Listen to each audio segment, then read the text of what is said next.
继续来关心风台的消息，这粒花加沙呢，即马已经渐渐离开台湾啦。目前陆上警报嘛已经解除，因为这海上警报呢，可能就要等到暗时才会来解啊。虽然讲这风台呢是当日离开台湾，也毋过今仔日在台湾东部也有恒春半岛，这风雨也是真大。另外嘛，因为这2日啊，就是拄上大流，所以提醒沿海就要注意海水倒激的状况。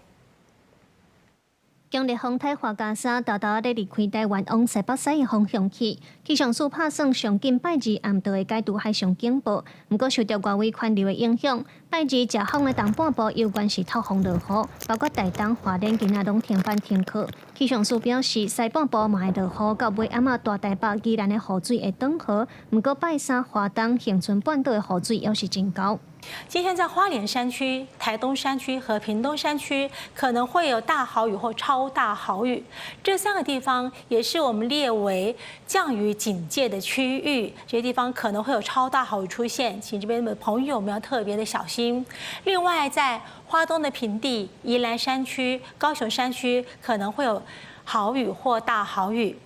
昨是旧日初一，佮拄着风台来，一寡所在嘛有海水倒激的情形。气象署拜二有针对台东沿海、屏东沿海发布大型警告，会出现10米悬的影，其他的地区嘛有2米至3米悬。气象署提醒民众，因为风台拄上大流，满流的是中南部沿海和地势较低的所在，就要注意海水倒激和积水淹水的状况。今天在台湾海峡南部、巴士海峡还是可能有6到7米的浪高，其他在北部海面、东半部海面有3到5米的浪高，而其他没有提到这些海面风浪也会比较大。那当然，随着台风渐渐离开，这浪的状况稍微的缓和，但提醒大家仍旧有长浪的情形。气象署表示，要到拜五雨水才明显涨河，除了华东地区、恒春半岛会落底渐顺雨，其他各地是恢复过道雷公雨的形态。气象署嘛指出，菲律宾东边海面也是有热带扰动是当地发展，也毋过未来影响台湾的几率无悬。记者卢尚如、郑春友台北报道。